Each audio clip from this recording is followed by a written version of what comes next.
we have come a long way as far as our race relations in the state of Georgia.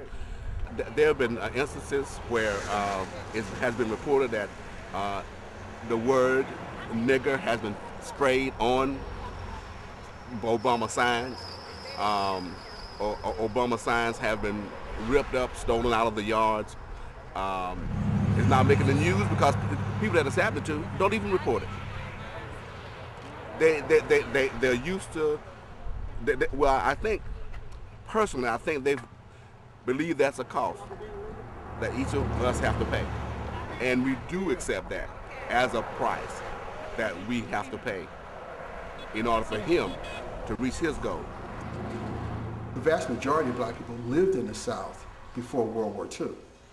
That was the second migration of blacks. The war industry, World War I and World War II, drew them out of the South, and they moved away for gainful employment in the North. So blacks would go back to the South because that's where their roots were almost every summer. And we would always pack a shoebox with sandwiches in it. And we'd have a cooler in the back. I never knew as a child that the reason was nobody would serve you food. And that was the only way you could eat on your trip south, okay? So I remember one evening, we were on our way to the South. It was in the summer. It was late at night, maybe 3 o'clock in the morning. And my uncle was running out of gas. So he pulled along the side of the road. There was a gas station and a Howard Johnson. It had a huge window. My uncle stayed on the side of the highway, walked across the highway because we couldn't even park in the parking lot. There was a sign in the window that said white only. And I remember that very clearly, you know, to this day. When we stood there, my uncle wouldn't even look at, there was a white guy who waited on him. He had on a sort of white hat and an apron. And my uncle would not look at him, but he stood in the doorway. He wouldn't even walk inside. And he asked if he knew where there was someplace we could eat.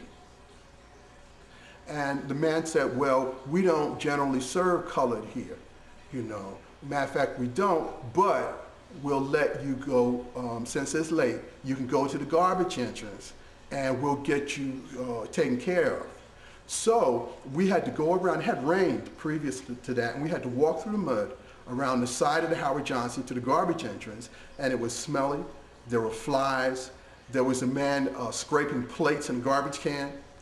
The waitress came out, she took our order, and about 10 minutes later they came back with some hamburgers and french fries and soda, and she gave it to us. We paid what everybody else would have paid for it.